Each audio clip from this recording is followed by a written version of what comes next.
मनुष्य भी बड़ा विचित्र प्राणी है। अपनों से नीचे के स्तर के लोगों को वो हे दृष्टि से देखता है, उनका उपहास उड़ाता है, उनसे बार बार कहता है कि तुम्हारा कुछ नहीं हो सकता, तुम भविष्य में कुछ नहीं कर पाओगे। जब मनुष्य के पास धन, संपत्ति, मान होता है तो वो दूसरों का आदर नहीं करता, परंतु वो एक बात भूल जाता है कि उससे भी अधिक शक्तिशाली कोई अस्तित्व में है, और वो है समय, काल। काल अपना चक्र कब बदलेगा ये कोई नहीं जानता। समय अपनी करवट कब लेगा ये कोई नहीं जानता। कोयला भी समय के साथ साथ हीरे में परिवर्तित हो जाता है। इसलिए जीवन में कभी भी किसी का भी उपहास नहीं उड़ाना चाहिए।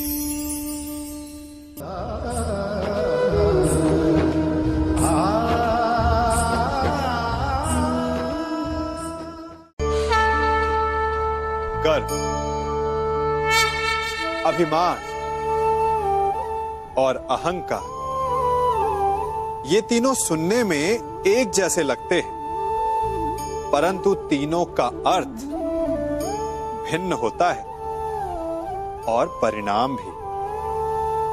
तीनों का आरंभ प्रेम से होता है।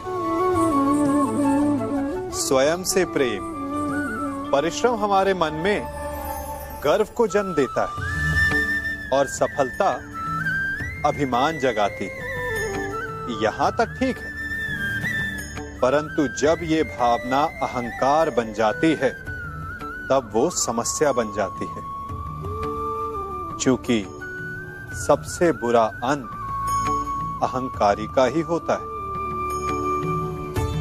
परंतु मनुष्य के लिए पहेली यही है कि पहचाना कैसे जाए कि अहंकार जग गया है और उसका दमन आवश्यक है। इसका उत्तर मैं नहीं, आपका मन देगा।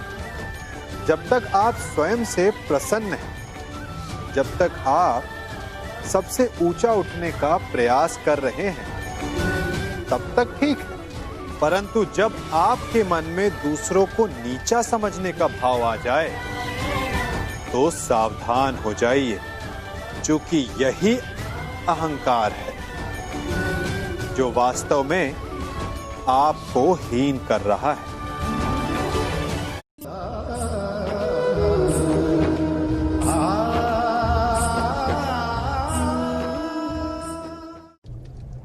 हमारा शरीर प्रकृति का एक महान आविष्कार है।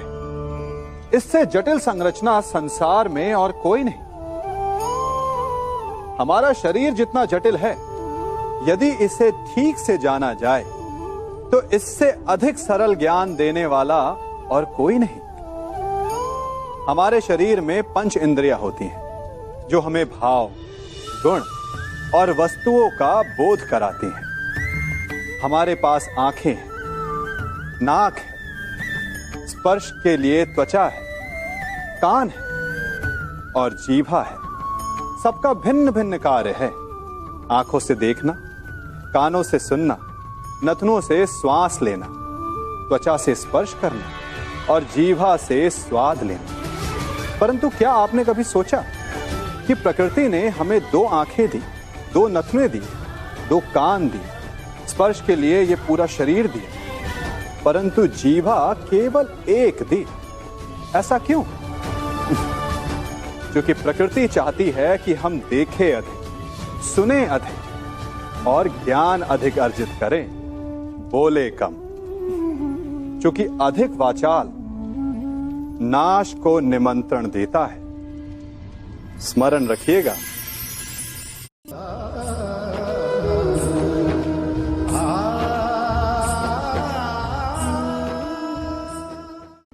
मनुष्य की सबसे बड़ी दुर्बलता क्या होती है? सोचिए। धन, प्रेम, अहंकार। मनुष्य की सबसे बड़ी दुर्बलता होती है उसके रहस्य।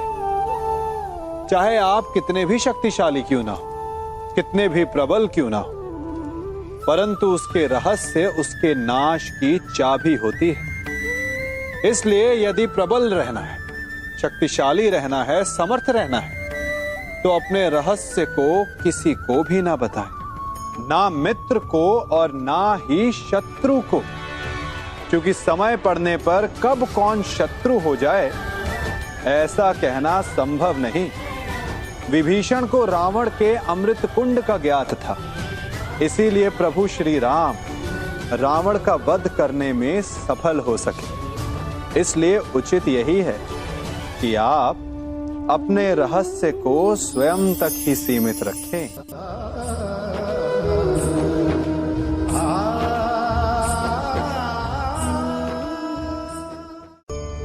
मनुष्य जीवन की परीक्षा में सफल होने के लिए क्या नहीं करता? वो परिश्रम करता है, दौड़ भाग करता है, और ये सब करने के पश्चात भी जब उसका काम नहीं बनता तो वो नकल करता है ना? तनिक लौटिए अपने बचपन में, स्मरण कीजिए अपने बचपन की स्मृतियों का। क्या स्मरण हुआ? विद्यालय में जब आप परीक्षा देने जाते थे तो क्या होता था? आप ना सहे, परंतु कोई ना कोई सफलता पाने के लिए नकल करता ही था और उत्तीर्ण भी हो जाता था, है ना? परंतु जीवन की परीक्षा ऐसी नहीं होती। नकल करने वाला सफल नहीं होता। कारण विद्यालय में सबके प्रश्न पत्र एक होते थे, परंतु जीवन के प्रश्न पत्र और उनकी कठिनाई सबके लिए भिन्न होती, तो निश्चित रूप से उनके उत्तर भी भिन्न होंगे ना। इसलिए यदि आपको जीवन में सफलता पानी है तो नकल ना कीजिए, स्वयं के प्रश्नों का उत्तर स्वयं ढूंढिए और सफलता आपकी ही होगी।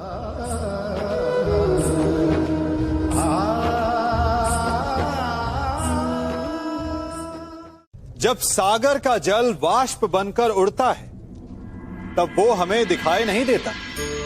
मेघ उस जल को अपने भीतर छिपा लेते हैं, लंबी यात्रा करते हैं, प्रयास करते हैं कि वो जल सदा उनके भीतर छिपा रहे, परंतु जब वायु का वेग उन्हें उड़ाकर किसी पर्वत से ले जाकर के टकरा देता है तब उन मेघों को बरसना ही पड़ता है, क्योंकि यही नियति है, यही प्रकृति है।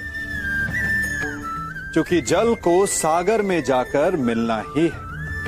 ठीक ऐसा ही हमारे साथ भी होता है। हम सत्य को अपने मन के मेघों में चाहे जितना छिपाने का प्रयास कर लें, परंतु समय की आंधी उसे वास्तविकता के पर्वत से ले जाकर के टकराकर हमारे समक्ष ले ही आती है। जिस भय के कारण आप सत्य को सामने नहीं लेकर आना चाहते, एक दिन वही भय हमारे समक्ष आकर खड़ा हो जाता है और फिर हम लाचार हो जाते हैं, क्योंकि हमने उस भय का सामना करने की तैयारी नहीं की होती।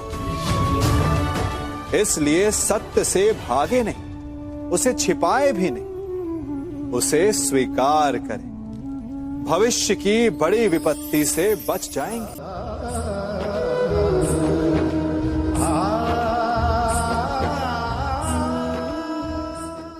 कभी कभी आप सबके जीवन में एक ऐसी विचित्र समस्या अवश्य आती है कि शक्तिशाली के समक्ष मौन हो जाओ। कि उस शक्तिशाली से विवाद करने से बचने के लिए आप मौन रह जाते। मानता हूं ऐसा करने से आप एक विवाद से बच जाते, एक संघर्ष से बच जाते, परंतु ऐसा बचाव एक बड़े संघर्ष को जन्म दे देता है। कैसे? हमारा मौन रहना अनजाने में उसका समर्थन बन जाता है और वो स्वयं को अधिक शक्तिशाली अनुभव करता है, और यहां से हमारा दमन प्रारंभ हो जाता है। एक के बाद एक हम अन्याय में अनचाहे रूप से सम्मिलित होते चले जाते हैं। तो इसका तोड़ क्या है? ये समझने के लिए ये जानना आवश्यक है कि ऐसी कौन सी बात है जो आपको विरोध करने से रोकती है।